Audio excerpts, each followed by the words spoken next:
A magnitude 3.8 earthquake occurred.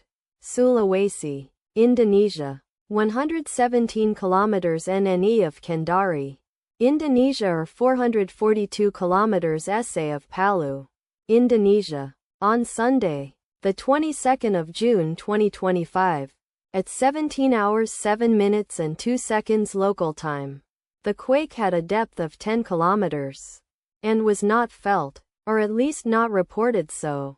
Data source from EMSC. Did you feel it? Let us pray. May the earthquake that occurred not affect our brothers and sisters there. May the earthquake not happen again. And may God protect everyone. Amen.